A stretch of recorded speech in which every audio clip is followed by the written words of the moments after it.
Ladies and gentlemen, Brady Knowlton and William Pope here on World's Most Interesting. Today we are going to be showing video clips that Will, the great researcher he is, has compiled, and we are going to be getting Police Chief Stephen Sund's perspective on it. So what are you hoping to get out of this today, Will? Well, Chief Sund has a unique perspective because he was in the command center that day, and, looking at the video, he can view it in a way that nobody else in the world can.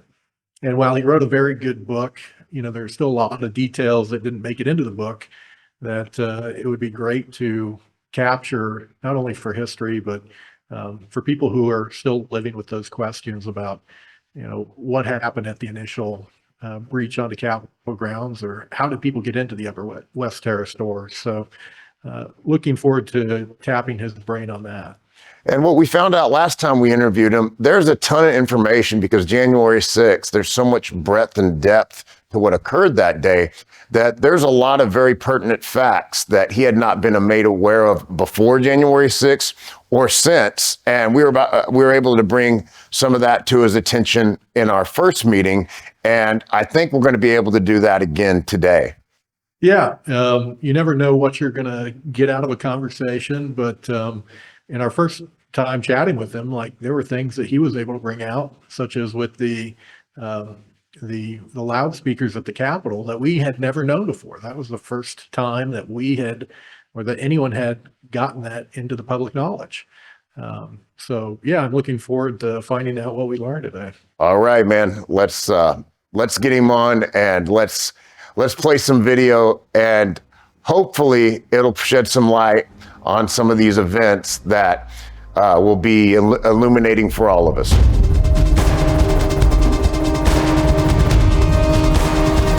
Ladies and gentlemen, please welcome January 6th researcher William Pope and former Capitol Police Chief Stephen Sund. We are going to discuss some of the more controversial moments that were caught on camera on January 6th. Thank you both for joining us today.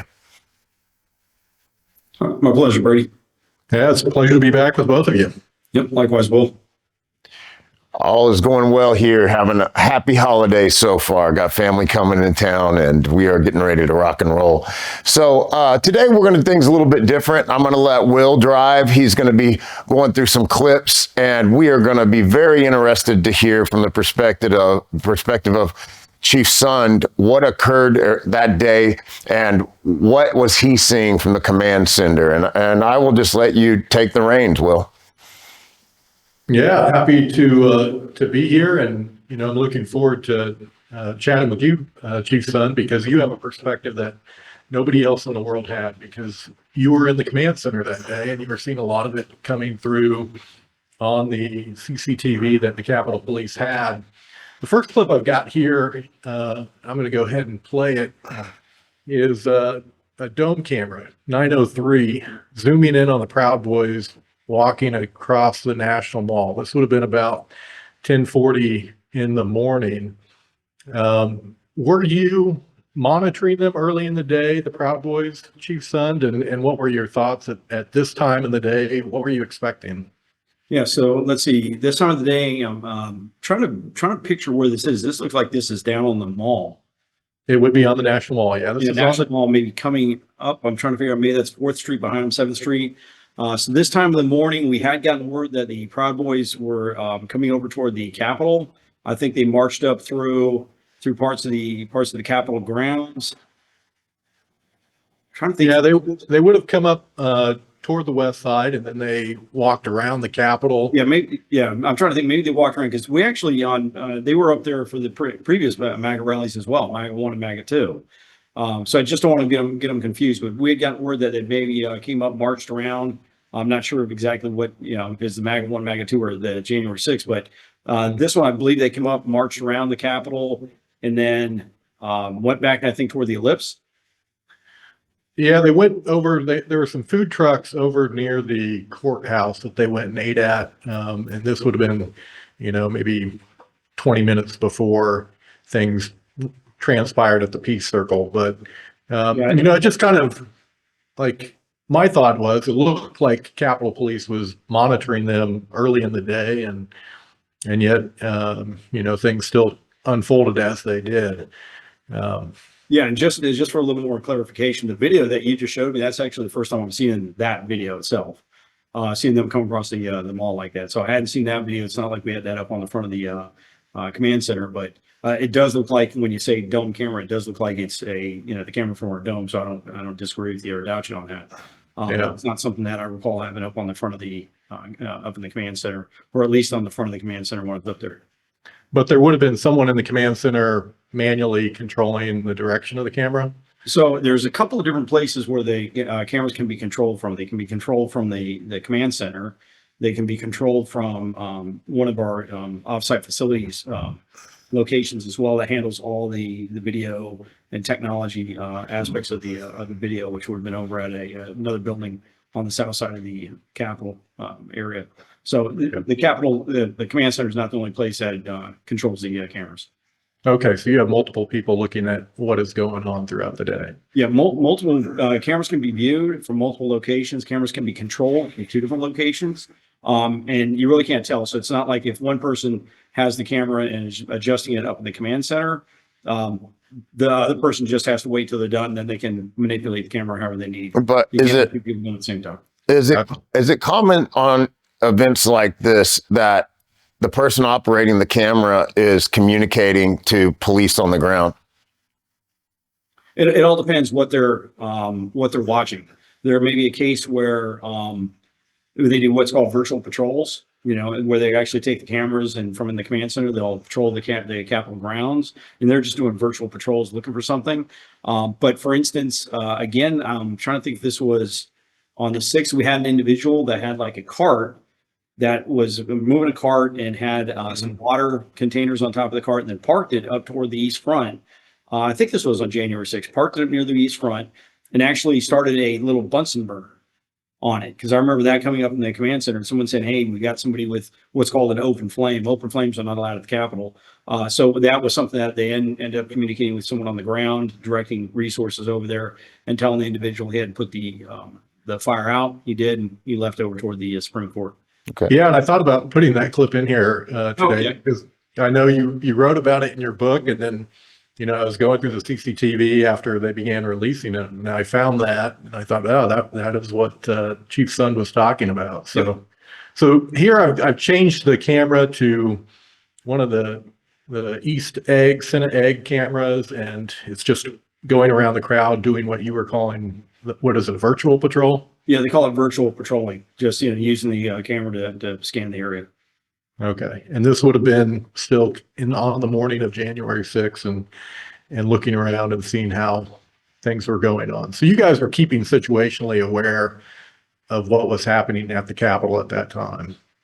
Yeah, there's people are monitoring around the Capitol, looking down at the ellipse, things like that. And that looks like if the heading's right, that looks like about 9:20 in the morning. Correct. Yeah, probably a little after 9:20 at this point. All right, I'm going to switch it to, this is about 11:40. The Proud Boys are over on the east side of the Capitol. They're going to take a photo with the Capitol in the background. You've probably seen that famous photo. And they've got a few people who had been just kind of camped out on the east side, coming up to them, talking to them. Were you guys really focused in on this at that point, or? Not that I recall, just not that one. Now, you talked about the famous photo. I'm not sure if there's that photo kind of taken from the other side with the Capitol in the background. They took it from the east side. Yeah, but which way are they facing? So this camera is one of the. No, I know where this. You had talked about a famous photo that was taken. Yeah, they would have been facing more toward. So really quick, if you stop for a second, the guy that's looking there right now with the beard. Okay, so now I've seen a photo where the Capitol's in the background. Mm-hmm. You see these people lined up. I didn't realize they were Proud Boys, actually. I've seen the one picture where the guy is turning around looking at the camera. And I see the guy they just showed with the beard. I recognize him from the photo.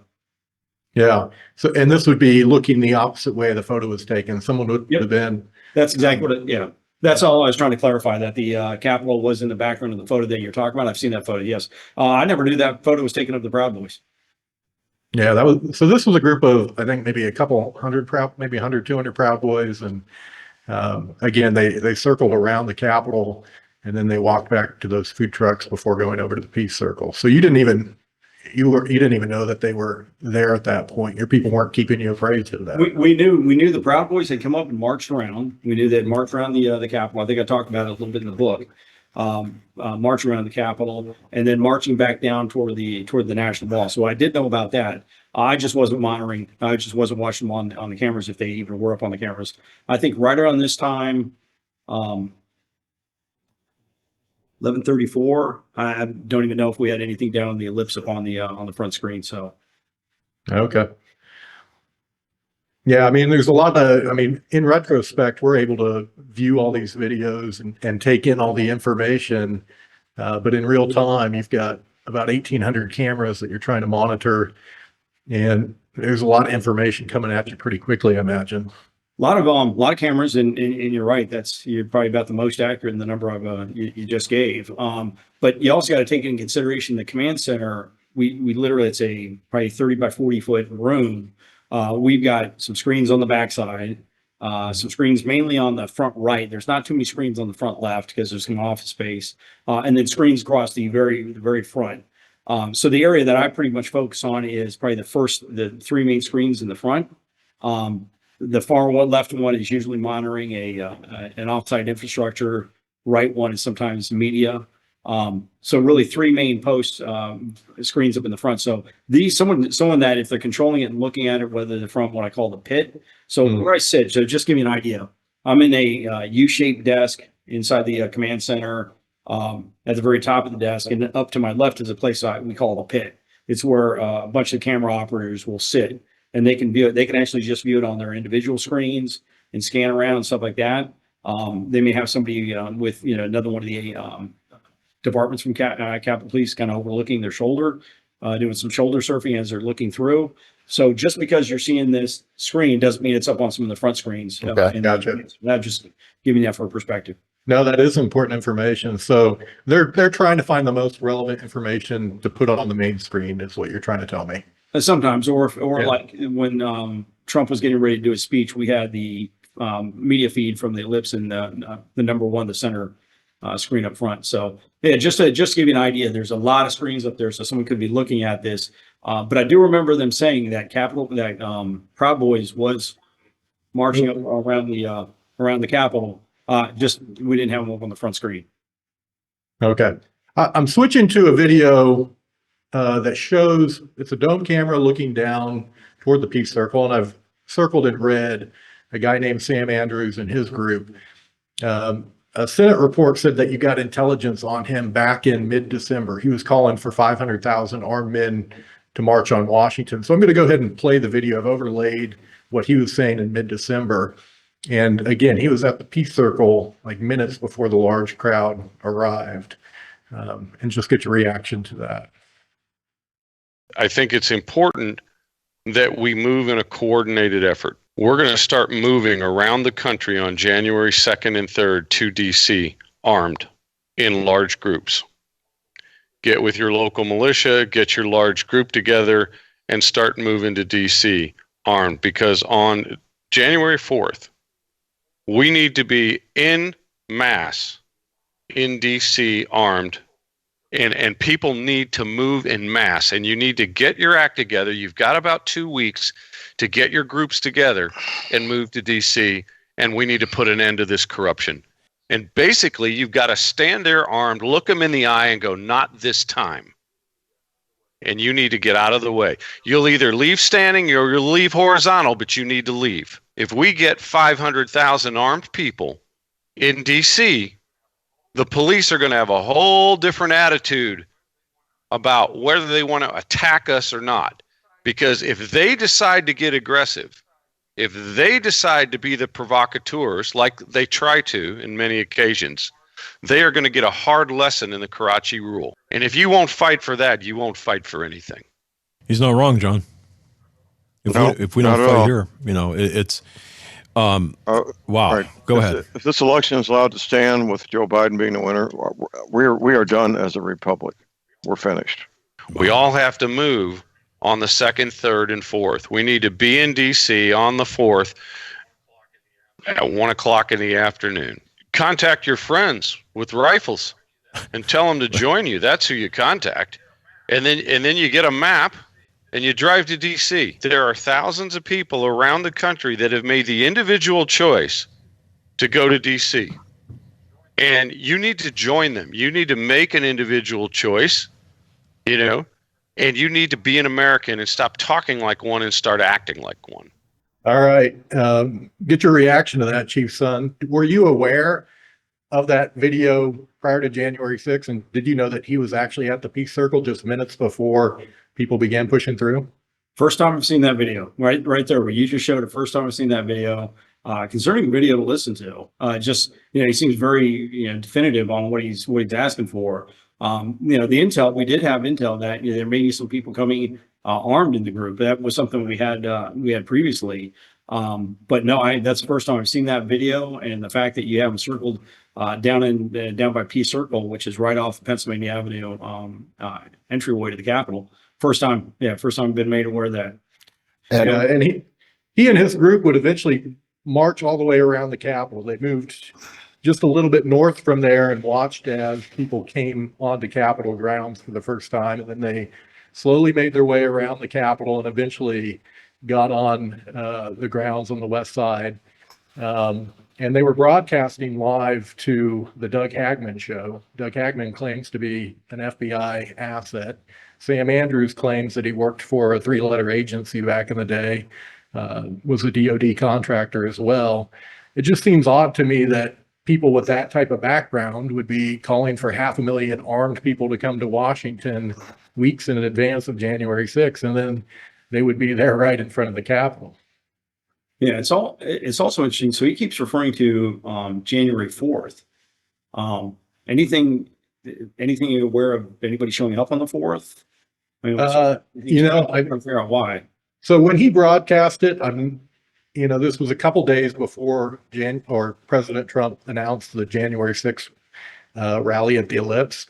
And then after that, it seemed like they changed their focus to align with the January 6th date that President Trump announced. So, yeah, I was trying to figure that aspect out, but no, that's first time I've seen the video. The reporting up from some of the intel that people may come armed was something that we were aware of and we had prepared for, but not seeing that video before. But if you had been aware of that video and that individual's presence that day, would you guys have taken a different posture? And then also, he called into the Doug Hagman show from inside the Capitol on January 6th. And this individual, there was a 302 on him, but he was never arrested. So what are your thoughts on those two questions? So when you talk about, if we had knowledge of that video, we know there's a lot of intel out there right now that if had been in the intelligence report would have been a big game changer for everything we were prepared for. This is just something that would have added to it.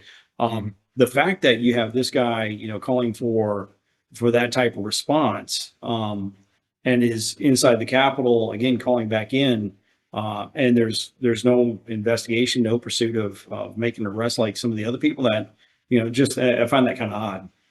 Yeah, and again, like the Senate report that came out on Capitol Police after January 6th mentioned that in a footnote that Capitol Police had intel on him in mid-December, but apparently that never got all the way up to you, which is part of the problem that you've been pointing out the entire time. Yeah, I mean, there's significant intelligence. Like we said, we had a general understanding. Some people may show up with guns. We had some people in the crowd with guns for some of the previous MAGA 1 and 2 that DC had to deal with. So we're prepared for that, but not, something, seeing a video like that would have definitely helped, as well as, the other intelligence. That would have been an absolute game changer. Okay. Wow. I'm going to go ahead and pull up the video of the crowd coming onto Capitol grounds for the first time, and just kind of get your reaction to what you were thinking in the moment. They've just come through the gates of the Peace Circle. We're looking at camera item 3, a dome camera looking down at people coming through onto Capitol grounds.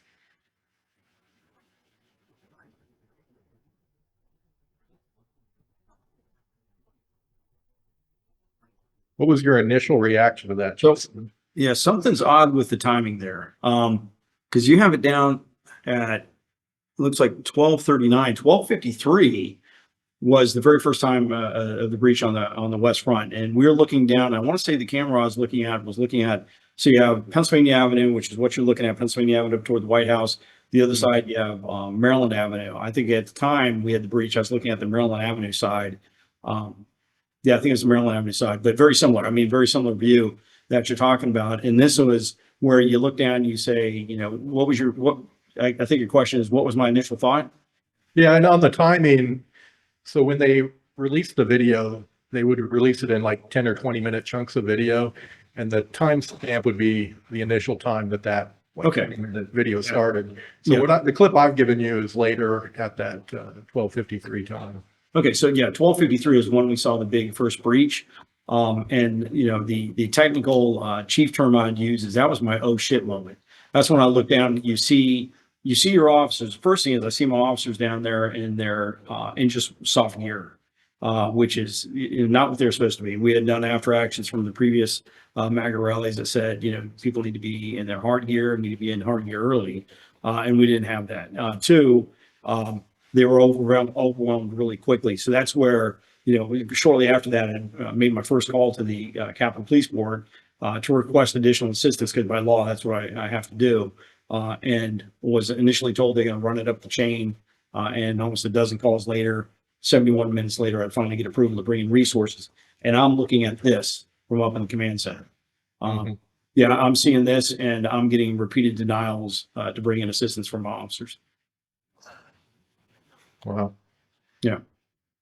And again, like the last time we met, we talked a little bit about the distribution of police on the West Front, but you said you had no intelligence that would indicate that you needed more of that. And I'm going to go ahead and pull up a video just to show kind of the distribution you had on the north side versus on the west there at the Peace Circle.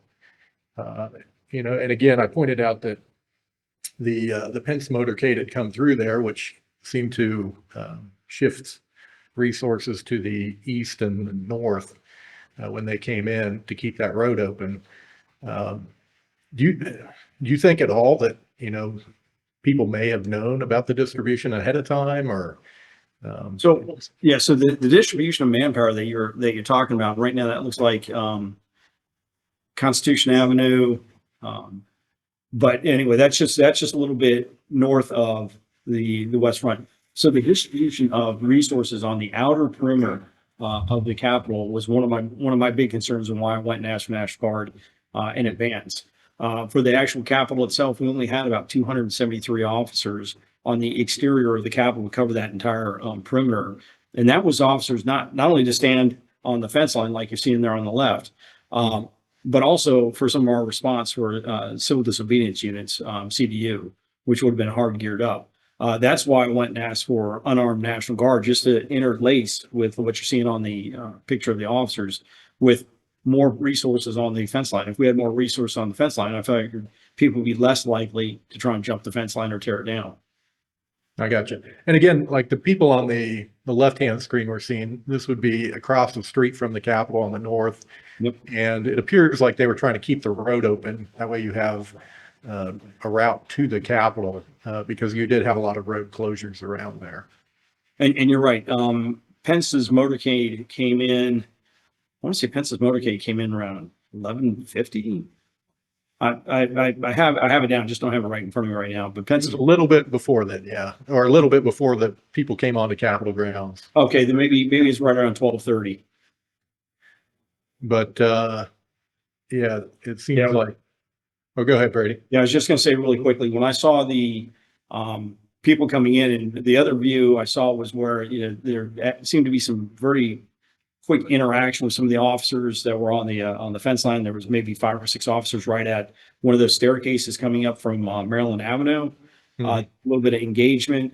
Then the fence line got pulled down. That's what I was watching from up in the command center. We could see that from up in the command center, and that's when I had that, you know, that oh darn moment, where it, you know, I knew things weren't good. So you were actually looking at the Maryland Avenue walkway rather than If I remember correctly, that is correct. 'Cause I remember looking down. I remember the angle. It would have been, I think, the Maryland Avenue walkway. Yep. Okay, interesting. All right, Brady wanted to talk about the Upper West doors. A lot of people have seen, people just kind of coming into the Capitol like that. And I wanted to give it a little bit more context. This was a video I created a while back that will intersperse CCTV of those doors, but also I've included a few body cams and public footage that is synchronized to show kind of how that all unfolded. And the initial thing was you had a line of Metro PD that retreated back, which allowed access to those doors. And then you had people coming from the inside that pushed them open. And this, just kind of gives a broader perspective of how it unfolded that most people don't get just by seeing the people walking in. And just to preface, this is where around 300 people ended up walking through the Upper West Terrace doors, gaining access to the Capitol. And there was a particular officer that at one point, a gentleman in a red cap, he walks through the exterior Upper West Terrace doors, and the police officer is holding open the interior door, and the gentleman just walks completely past him. And he was the first person to enter, and subsequently several hundred more followed.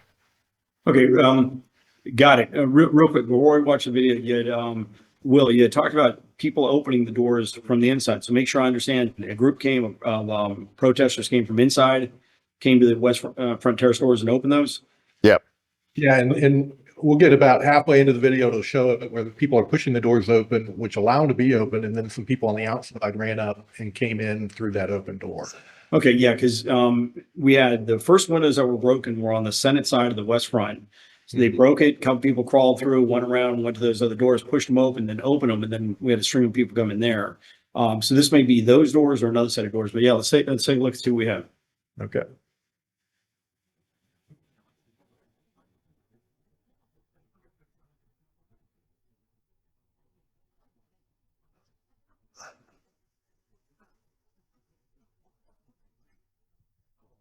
So here the line is, they're falling back.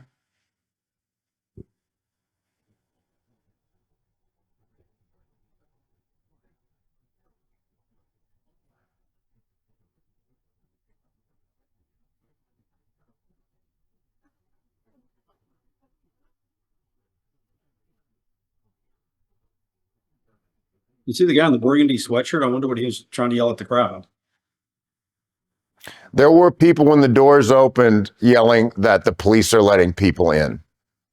Oh yeah, this was before the door opened. There was a Yeah. guy that right when the police were starting to walk back. There was some guy there that looked like he's trying to tell the crowd to maybe stay back or something. But okay.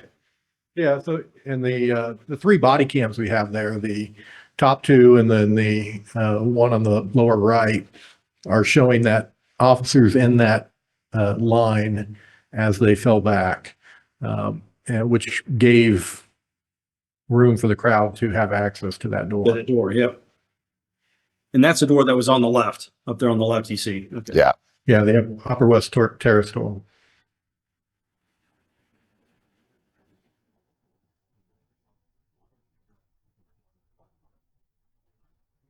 The one that's right there in the background. Yeah. Okay.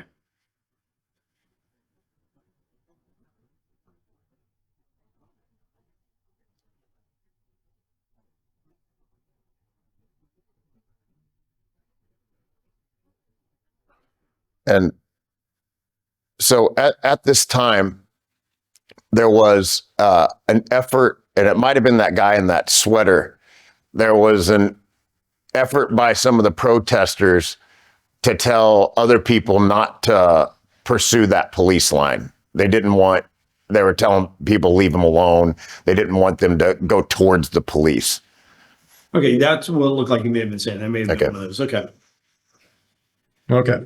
And then the one on the lower left hand is the guy up in the inaugural Bleachers, yeah. stands right there. And at times he's getting a view of where that police line is in relation to the door.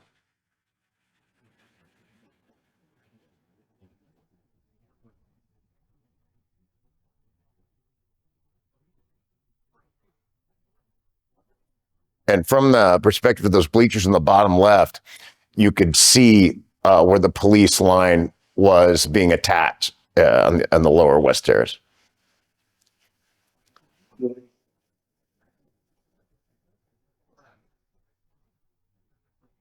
Hey, Will, why don't you jump to, the bottom right here. All right, so this is where we've got the CCTV inside that Upper West Terrace store area, and we're going to see where the guy comes out, and he'll be the initial one to push the door open.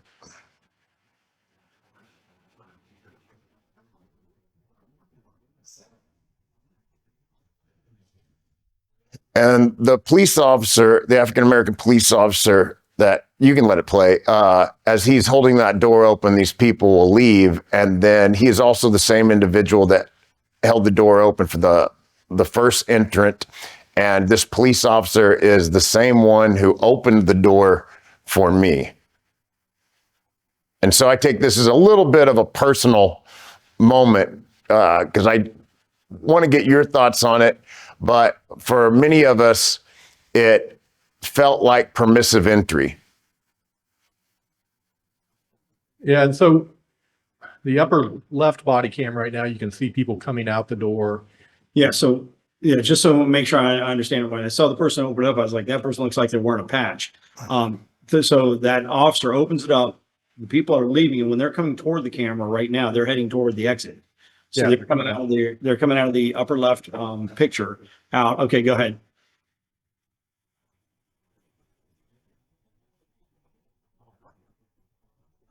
All right, and now you've got a guy in a red cap coming in. He is the first one to come in from the exterior, and then you're going to have just a ton of people coming in behind him.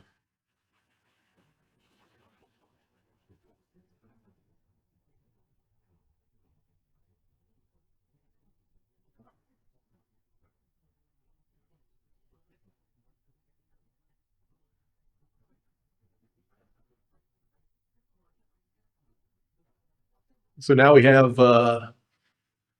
people coming in the door, and it's just going to be a horde of people. And again, that police line, they just stood back for about 12 minutes as people walked up there and in.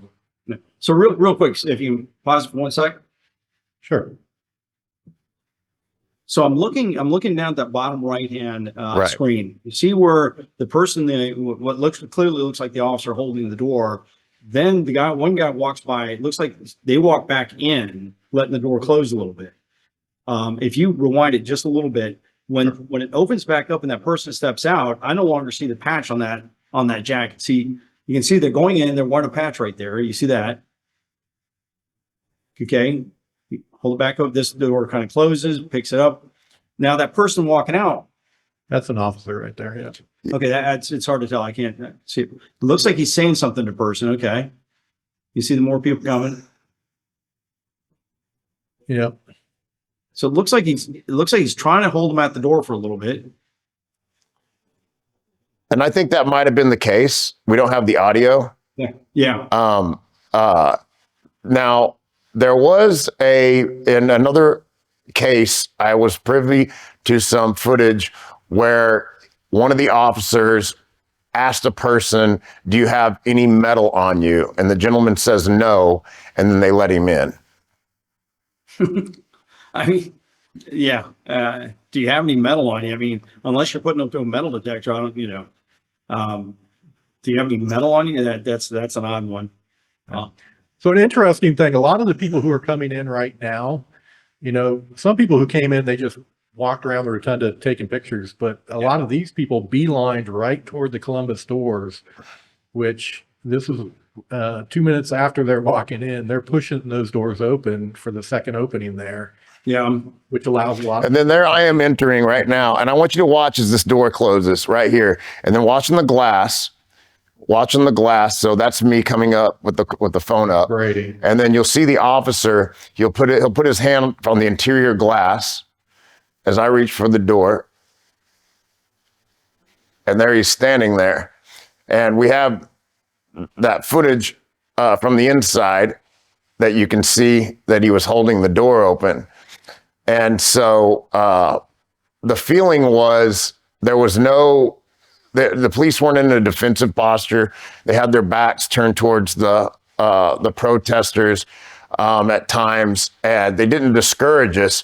So, do you think that there is a case to be made that that a reasonable person could have assumed that they were being permitted entry? So again, one, we don't have the audio, and right there, I don't see his hand up on the door. So, it looks like you've got a number of people coming in. They're opening the door, going in. Again, See there's the hand on the window there. Okay. And then from the interior, we had another view of him holding the door open. And Yeah, I don't have that clip reloaded, but yeah, I guess the important thing to keep in mind is the police had one perspective that day, and then protesters had one perspective. And a lot of people, they didn't perceive as if they weren't allowed to be there. Yeah. Now, whether or not, it's perceived as the officer opened it up and was inviting you in, that's one thing. I know talking to a number of the officers, they felt, they were just absolutely outnumbered. And at that point, they don't have enough to form a police line, to form a barrier, to begin to push people out. You can see where it looked like when that group of about 4 or 5 officers comes walking out, they start trying to talk to a couple of people, but then they just walk right past people. Yeah. I think it just came to a point where people were overwhelmed. And people came in, and I agree with you, and that's something I've always said. You had a number of people that came through that weren't up to any, I don't think had any malicious intent. We're just walking through the Capitol, and you had a small core group of people in there that I think had some issues with my officers, and created some violent situations. So I don't paint everybody with a broad brush on that. Yeah. Now I know I created a video a couple of years ago that went viral, that showed George Amos Tenney coming and pushing open the Columbus stores. This would have been the first opening about 2:25.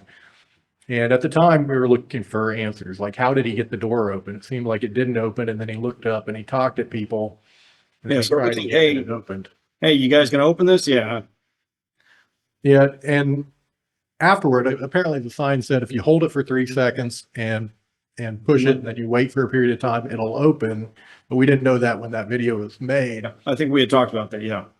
Yeah, so just get your reaction on that. Were there like radio controlled mag locks on that door, No. or how did that work? No, we couldn't open that from the command center to be able to open that. So when people were saying, it's conspiracy there, you open it from the command center, we didn't have that ability. It's a fire door. I think we may have talked about that briefly. You look where he first touches it, he pushes on it. I think he does something, but you have to really push on it, and then you let go, and it's a 15 or 30-second delay that you have. And then at that point, he turns around, and then you hear it go, and there's a big snap when a fire door opens. When the mag lock opens, mag locks make a big noise. You can hear it. And then it opens, and then he goes over and checks it, and people just start pulling on it. Okay. 'Cause I tried to time it, go like frame by frame, and it seemed like he never held it for 3, but apparently whatever he did triggered it, and then it opened. Yep. But Yeah, because those are heavy doors. okay. So this would have been the first opening, and then there was another opening about 10 minutes after that, that they had to again like press and hold it for the door to open.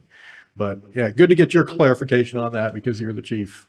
Yeah, up in the command center, we don't have the ability to say, "Hey, go ahead and open that door." All right. The next one I've got is a clip of people disabling a camera over on the East House steps. And you'll see a guy come up to the camera in the lower left of the frame, and he's going to begin working on it. And then the broader view shows him up on the stairs next to that balcony area. And he was working with other people to take that camera out, and then they ended up throwing it over the edge. So real quick, which screen? Is it the lower left? Well, both of them are, they're both synchronized, but let me pull my mouse. So where my mouse is, that's the guy is disabling the camera right there. But he is working with a few people up here in the balcony to take it off, and they're giving him cover, and then they'll eventually throw it over. But the you know, the DOJ, they never went after these people, never arrested them. It just kind of seemed odd to me that they wouldn't care about disabling a camera like that. And then there were a couple cameras on the west side that were disabled as well on the media tower, which were kind of temporary cameras, but Yeah, we had a couple. went after anybody for that. Yeah, we had a couple cameras torn down, a couple windows that were broken. That allegedly the people that broke them, they didn't go after. I mean, you know, in my view, that's clear, you know, destruction of property. Those cameras are not cheap. The fact that they disable them, you know, I don't know if there's any damage done to the Capitol, but that would be the type of things that I'd be looking for, you know, specific charges on.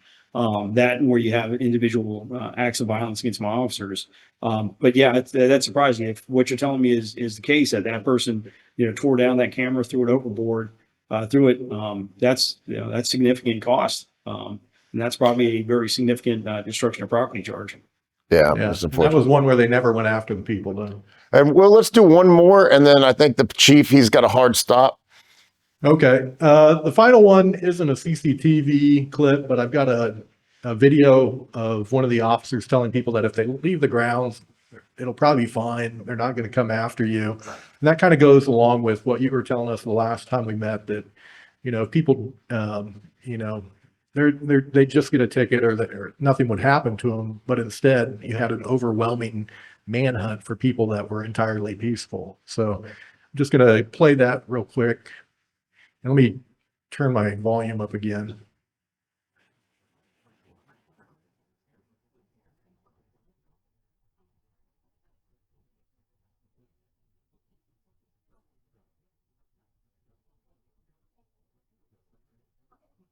So he says, if you walk away from the Capitol, you'll be fine. Before the curfew, we probably won't even hunt you down. And yet that wasn't the case.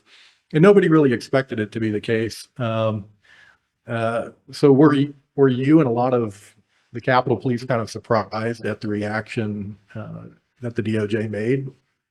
Well, myself, it's interesting because if you look at the first arrest that we have in the arrest report we put out, I think the very first night, lists, I want to say 14 arrests, and then they were all listed as misdemeanor arrests. Mhm.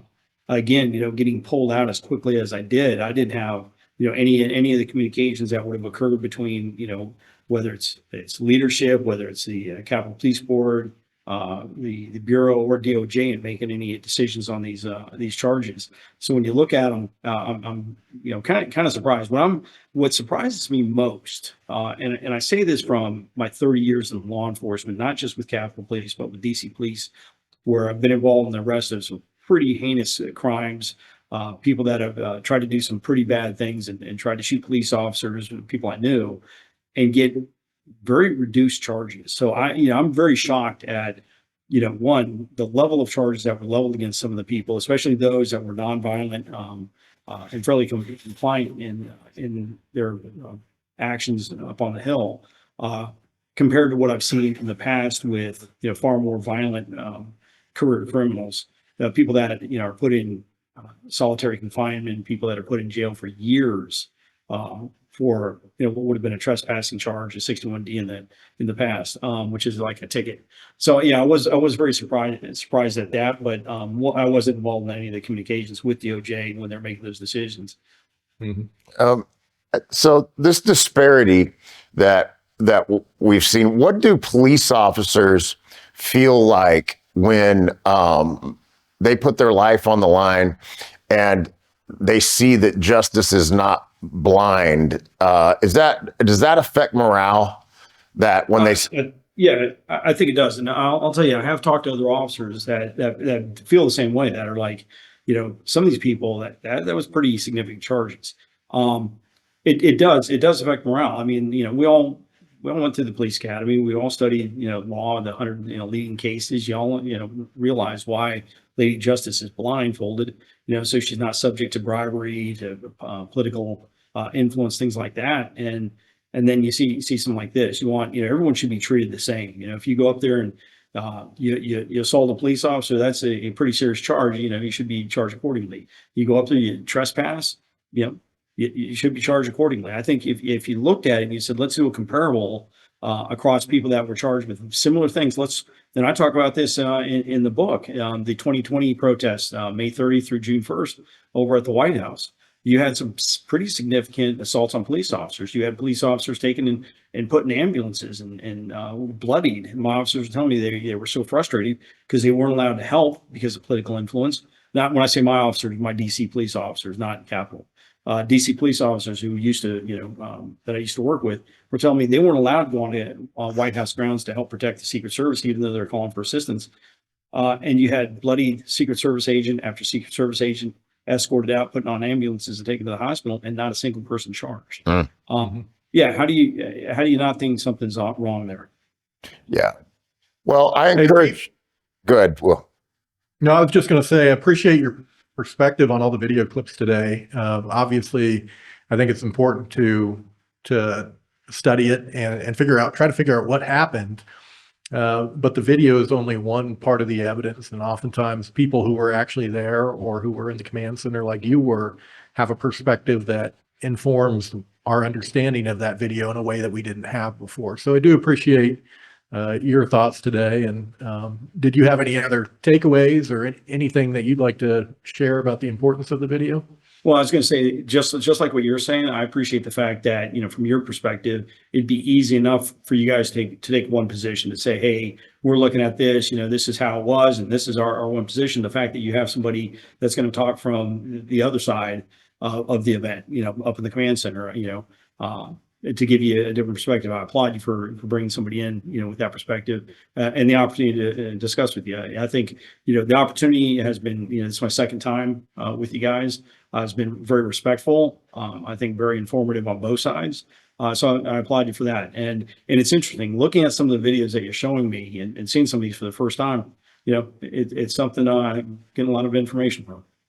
yeah, and I encourage everybody to go. If you're interested in January 6th, you have to read Chief Sun's book. I'm getting through it now, and it's fascinating to have lived it like I did that day and then see your perspective.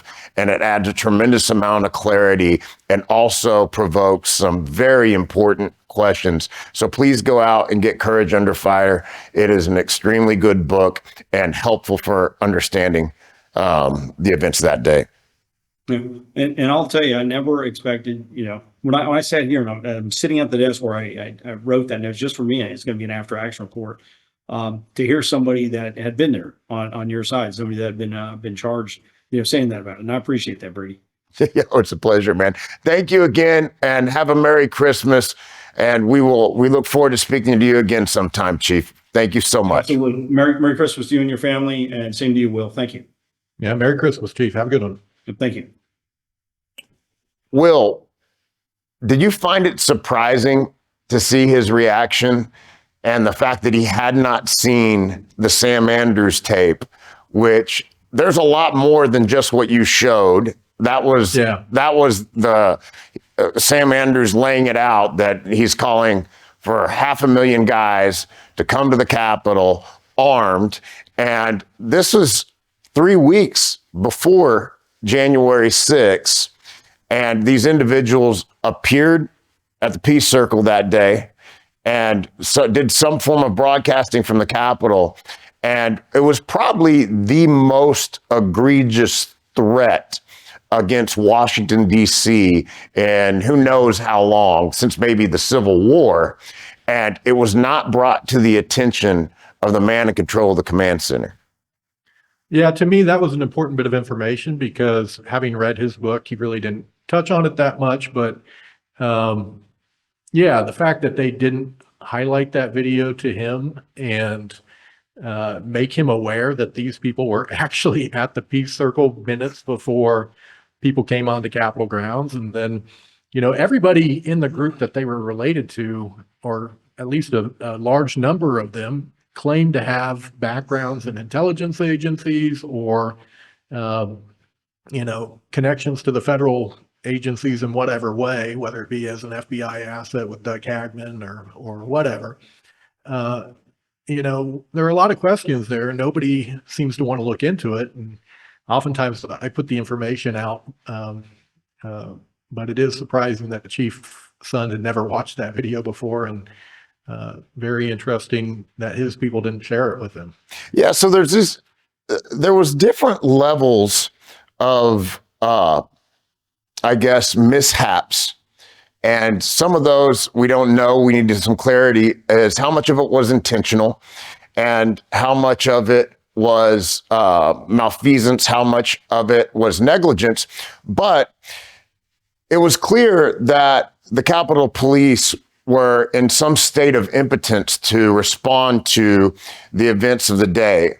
And so one of those levels was intelligence not getting to the decision maker, as we see like with this particular footage that you provided. And then we had these other levels to where he was denied the National Guard and that there were ill-prepared police officers from a resource and a intelligence and an equipment perspective. And there was a video that you had go viral a couple years ago in which one of the police officers on the west side said, they set us up. They set his platoon up. And it makes you feel like that officer that was in the heat of addressing an attack on the Capitol was completely unprepared. And then you see that the police chief, from an intelligent perspective, was unprepared. But a guy like you, digging into the facts, found all this information, and you don't have an intelligence background, but it was there a clear day and hiding in plain sight. Yeah, and the one thing you and I both know is everybody is very quick to criticize every action of a January 6th defendant. And yet there are a lot of lessons that can be learned on the police side as well. And it's not because maybe we want to criticize them, because a lot of these people are making very quick decisions in real time, and they didn't have the complete information. Like that line falling back on the Upper West Terrace, that allowed a lot of people in. Later, one of the officers on their body cam said, "Why did we let him in?" Like he didn't understand why his leadership was making that decision at the time. And in retrospect, that affected a lot of how the day played out, a lot of how people were able to get in the building, not only through that door, but through the Columbus door on the other side of the building. And in retrospect, yeah, we can look at it, but I do think there are lessons that can be learned on the police side as well. And another one I'd point to would be that police line that came through on the west side near you. And, there were two other police lines, one before and one after, that decided to avoid going right through the crowd. They went around the Capitol to get to the position, and they had no issue getting there at all. And yet you had one line that decided, hey, we're going to force our way through people. They were shoving people aside, and that riled the crowd up, which led to a very ugly situation that came to be a prominent feature in your case, especially with your friend Patrick. And my perspective on that, when that police line came through, there was hundreds, if not thousands, of protesters that were facing the Capitol. And from behind, one or two individuals that were riot armed police officers in riot gear, they start pushing through the crowd, and they're on their own. They've left their group to some extent. And one officer starts hitting people from behind with his baton. And these are people that are not in the act of committing a crime. They're not taking an aggressive posture towards anyone else. And as the crowd saw people getting assaulted, what is their reaction to seeing an unjust act such as that? It elevates them. And then you see people getting shot with rubber bullets that are in the same peaceful posture. And I feel like that ignited a passion in a lot of the protesters that resulted in interactions with police that could have been so easily avoided.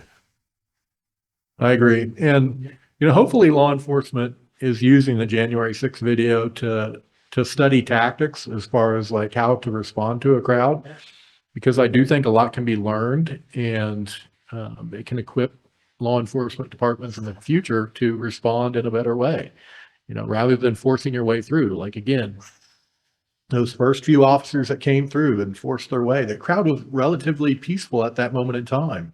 And yet by the end of the line that followed them, everybody was yelling and very upset that the police were just shoving people very roughly. So again, January 6th is a complex day, and a lot of people think they have the perfect idea of what happened that day. And yet it was a multitude of different scenes that played out. And you have to understand each one to really understand what happened. Well, yeah. If you look at if I go to some old man's tackle box and you open it up and all the line is bound together and then there's hooks here and hooks there, it's difficult to say what precipitated the tackle box getting in that condition. Where did it all start? And it was such a complex day. I don't know that we're able to get an answer. And if intelligence agencies or various government agencies were involved, there's going to be almost no one that had all the information. They would have compartmentalized what each group knew, and to put all that together into a very easily digestible narrative is going to be, I think, close to impossible. But we're coming up on the 5th anniversary, and I think I'm going to go to the Capitol with you. And now we're going in. We have the midterms coming up, which we don't know if that's going to discourage further investigation or how that political situation is going to impact the investigation on January 6th. But as you go on that day for the 5th anniversary of the Capitol, what are you looking forward to? And well, what do you hope comes out of that 5th anniversary? Well, I think first of all, it'll be an opportunity to reflect, because as you know, the 5 years we've been through have been unlike any other 5-year period of life you've probably ever experienced. Like we've been through hell. We kept going, fortunately, and we've got to where we are today. But I think it is important to reflect on what we've been through, what happened 5 years ago. And, I think in a way, what we did, pushing back against the DOJ, the weaponization of government, like Chief Son pointed out, they went to an extreme, hunting people down. We have to celebrate that we were able to push back against the weaponization of government, and we won. So it'll be a little bit of a victory lap. We're not doing that to be arrogant. We were literally in the worst possible situation, and we overcame that. But I think it'll also be an opportunity to reunite with other defendants, people who have gone through the things that we've gone through.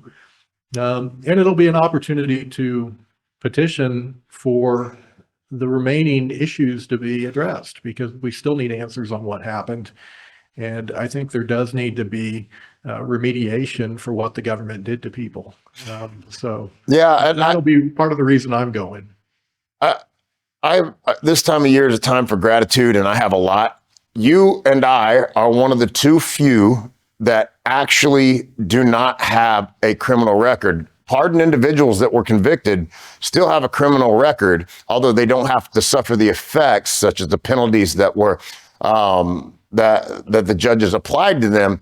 But my case was under appeal, and so when the pardon, or when the cases were, my case was dismissed as a result of the pardons, so I didn't have one. And then you delayed your case, and through such interesting and impressive strategy as a pro se defendant, that you did not end up having a trial. And so you got dismissed before any kind of conviction. You didn't have to put your case up for appeal. I would have won anyway, Brady. There's no way knowing you the way I do, that I would ever bet against you, man. And I'm grateful. So a lot of people might not know this, that you and I helped each other out quite a bit going through the 4 years of the prosecution, and worked hand in hand in not just our cases, but for other people's case. And you carried a lot of water for a lot of people and did a lot of good. And I really hope as the final story gets written on January 6th, that they have your name in lights, because you did a lot of good. And I'm very grateful for your friendship and that all you did for me, man. I really appreciate that. Yeah, and again, like when we were in the battle, we weren't looking for attention. We were looking to win and to get back to a normal life, right?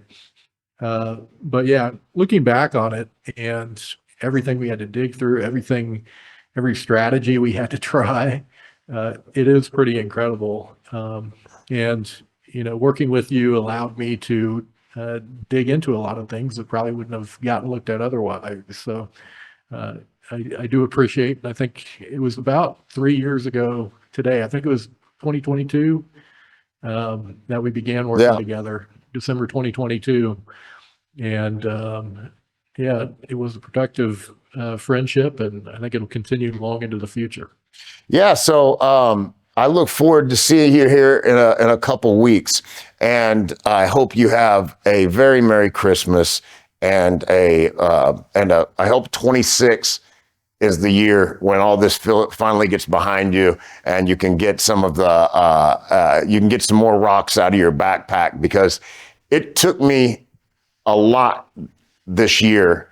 It was about 8 months in, I think, before it really hit me that, oh my gosh, I dodged this bullet and I can move forward with my life, raising my family.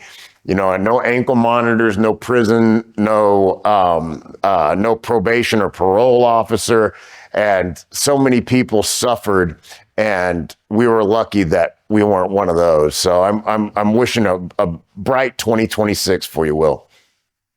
I appreciate that, Brady. And yeah, I think, you know, we're still trying to get back to normal. We're not quite there yet, but it, yeah, I do hope that we have a bright future ahead. And there are a lot of January 6th defendants who are struggling right now. And I do want to wish them a Merry Christmas as well. And keep hopeful. The new year will be better. Amen. Thanks, Will. Thank you, Brady.